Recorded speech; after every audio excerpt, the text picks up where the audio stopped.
वंदौ गुरुपद कंज कृपा सिंधु नर रूप हरि महामोह तम पुंज जास्तु वचन रवि कर निकर श्रद्धेय महान भाव।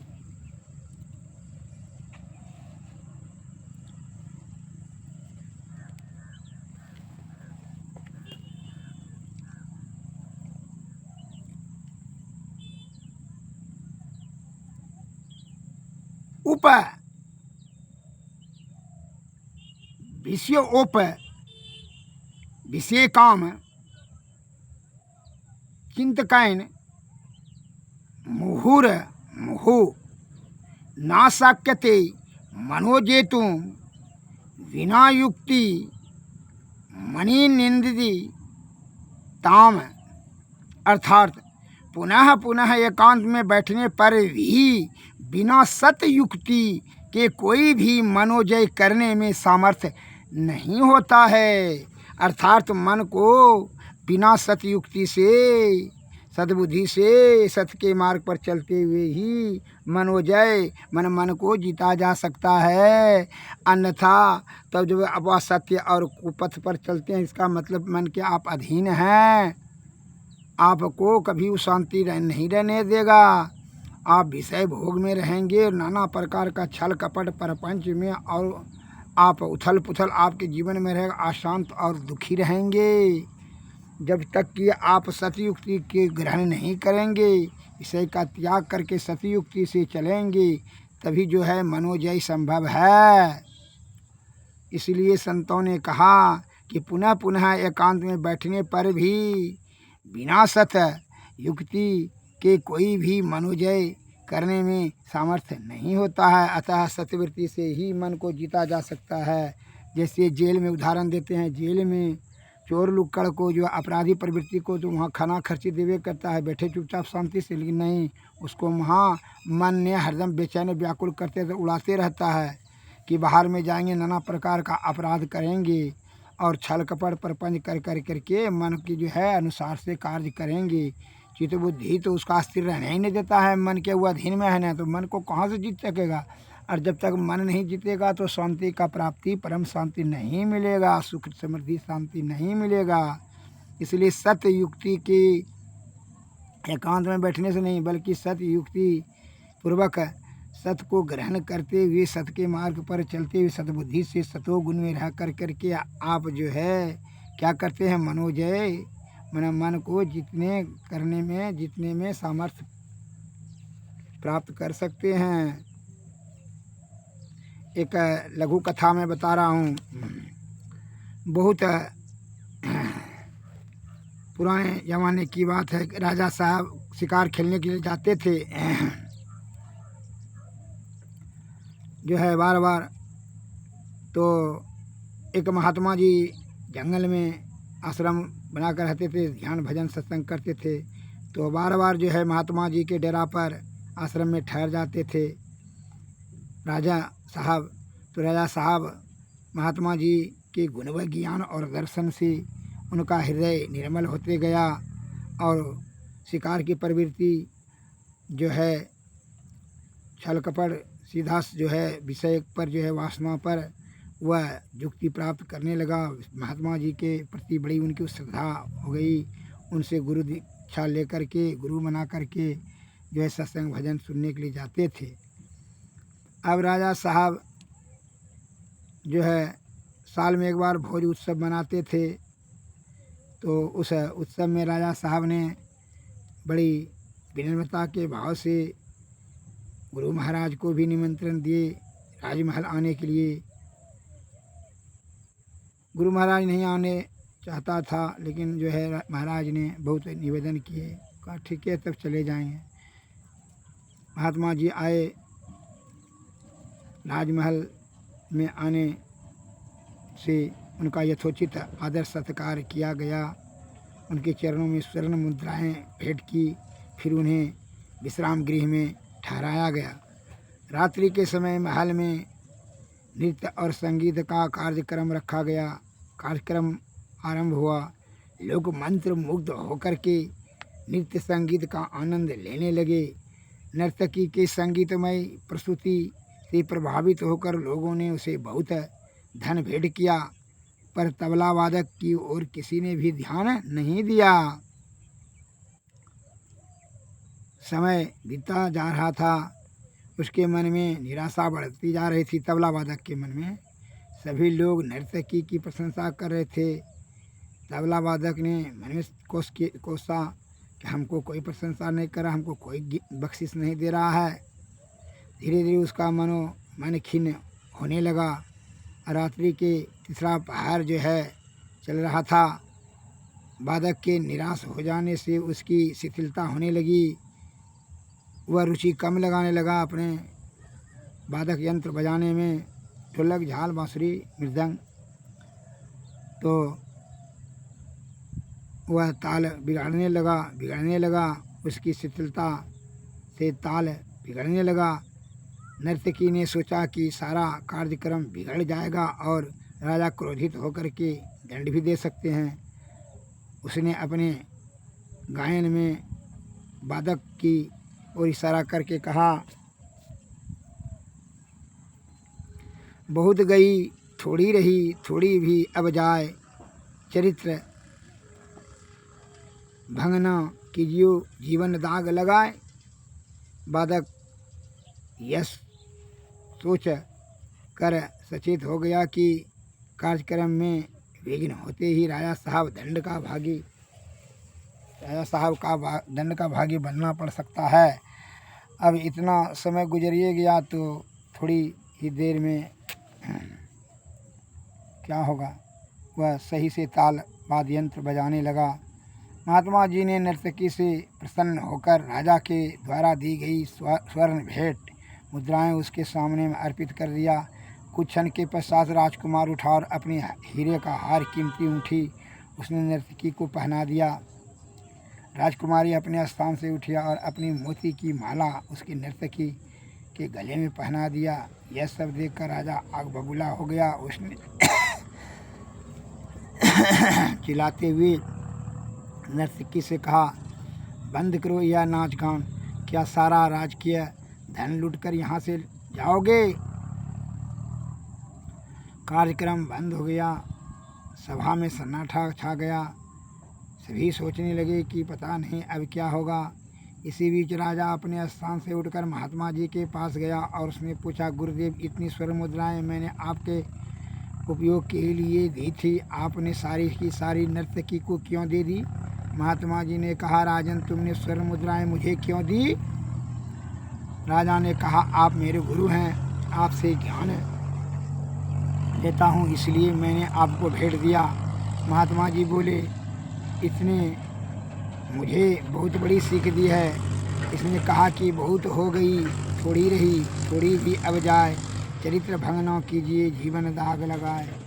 मेरे जीवन का अब थोड़ा सा समय बचा है, इसे मुझे भक्ति में लगाना चाहिए। अभी ध्यान उपासना का समय है और मैं इस नाच गाने में बर्बाद कर रहा हूँ। इसमें मेरी आंखें खोल दी है, इसलिए मैंने इसे स्वर्ण मुद्राएं भेंट की।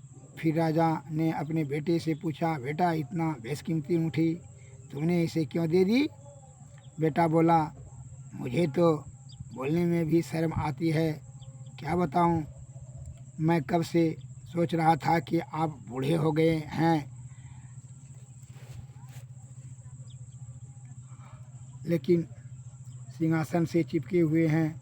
मैं राजा कब बनूंगा? मैंने ठान लिया था कि आज रात को मैं आपका ही हत्या करके अपने को राजा घोषित करूंगा, पर इस नर्तकी के वचन ने मुझे सोचने पर मजबूर कर दिया कि पिताजी वृद्ध हो गए हैं और कितने दिन जिएंगे। बहुत गई, थोड़ी रही, थोड़ी भी अब जाए। मुझे ऐसा नहीं करना चाहिए कि जिससे कि मेरे जीवन पर दाग लग जाए। मैंने अपने आप को रोक लिया।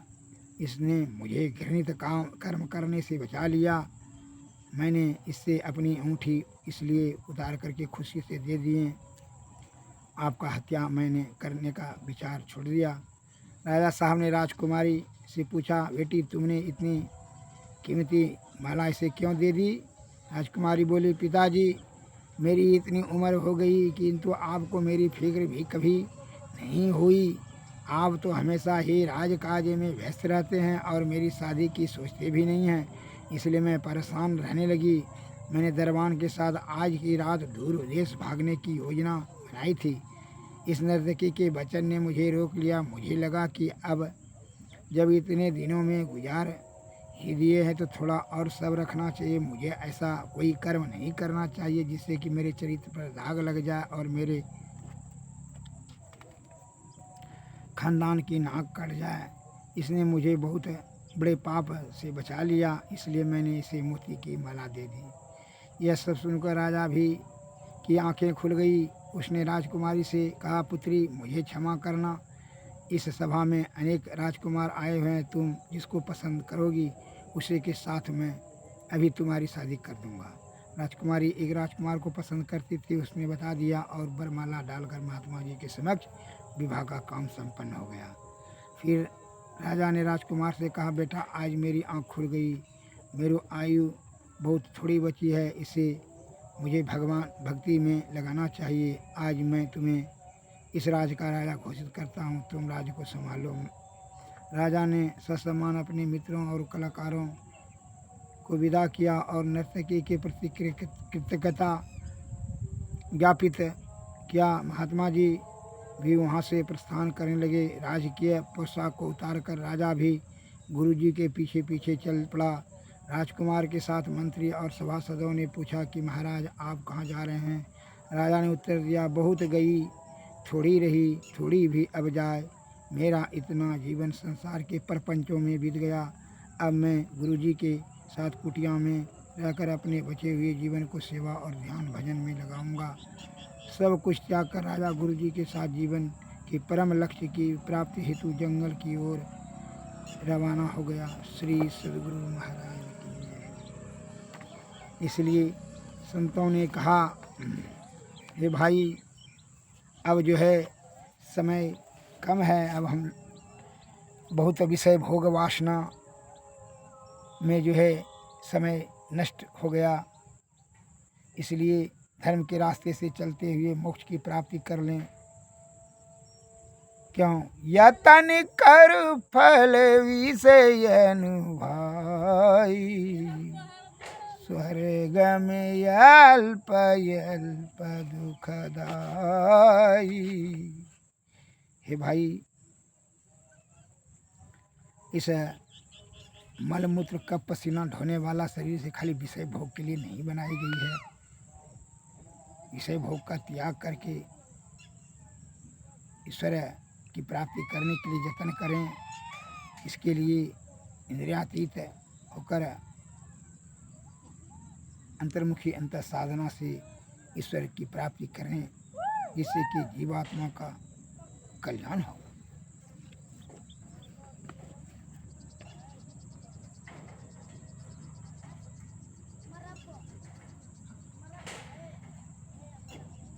कैसे अब जो है बहुत कम आयु बच गया है, इसलिए संतों ने कहा कि जीते जी ये जीव का उद्धार के बारे में परमात्मा की प्राप्ति करने के लिए संत के शरण में जाकर, क्योंकि विषय बड़ा बलवती होता है, बिना सद्गुरु की कृपा का विषय का त्याग, ब्रह्म तत्व का दर्शन सहज अवस्था अत्यंत दुर्लभ है। इसलिए संत महात्मा कहते हैं, बिनु गुरु नर भव तरई न कोई, जो हरि बिरंच शंकर सम होई।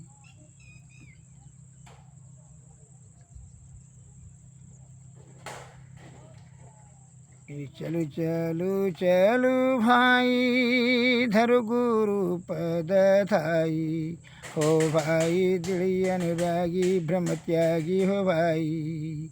तन सुख मन सुख इंद्रिय सुख सवे दुख, तज देवी से दुखदाई भ्रम खाई हो भाई। तन नव द्वार हो रामायति मलिन होठ रामा, त्यागी चढ़ दस दुआरे, सुख पाओ भाई भजु भाई गुरु गुरु गुरु ध्यान धरू। सनमुख बिंदु निरखो सुख देखो रे भाई। गुरु बिनु ज्ञान नाही, गुरु बिनु ध्यान नहीं। मैं न गुरु बिनु आने उपकारी हो भाई। चलू चलू चलू भाई, धरु गुरु पद धाई। श्री सद्गुरु महाराज।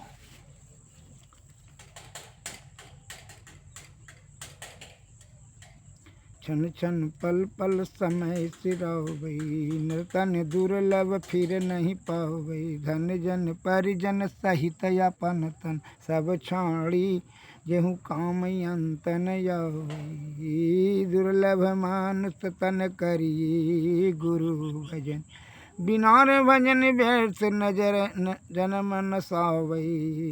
क्षण क्षण पल पल समय सिरावै, तन दुर्लभ फिर नहीं पावे। गुरु गुरु जपु नाम, गुरु ध्यान धरु राम। गुरु पद नख मनि सन मुख लखावै।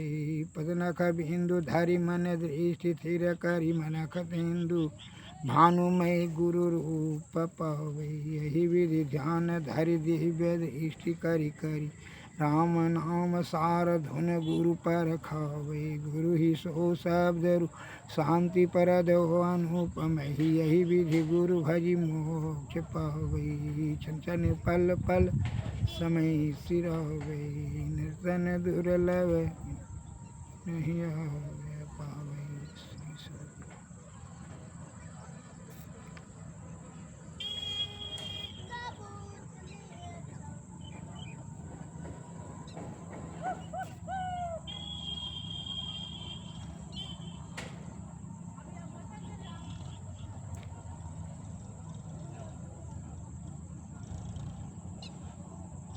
सद्गुरु सुख के सागर, शुभ गुण यागर, ज्ञान उजागर है। अंतर पथ गामी यति निह कामी, अंतर जामी है। त्रैगुण पर जोगी, हरि रस भोगी, अति निह सोगी है। फिर बोधि सुजाना, यति सयाना, हरि भाव निध्याना है। सुधावनी सारा मही नियारा, सतगुरु धारे हैं।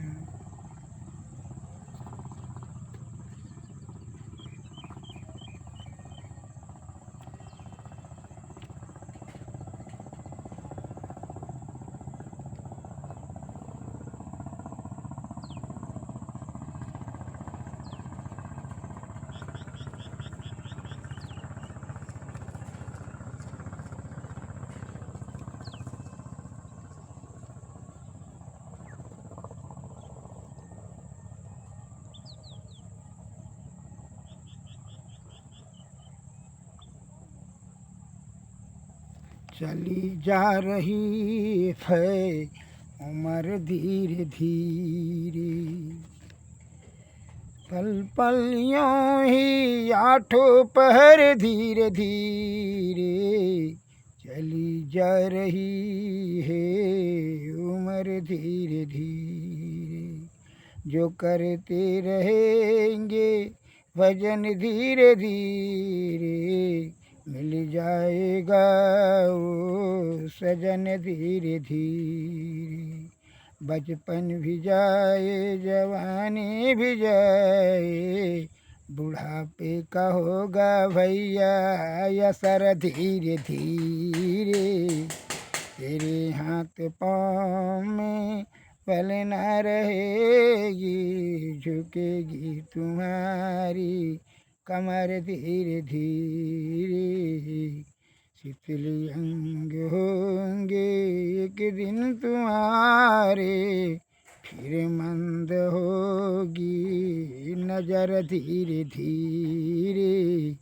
चली जा रही है उम्र धीरे धीरे, बुराई से मन को अपने हटा ले, सुधर जाए तेरा जीवन धीरे धीरे। चली जा रही है उम्र धीरे धीरे। श्री सद्गुरु। आरती तन मंदिर में कीजिए, ऋषि जुगल कर सन मुख दीजिए।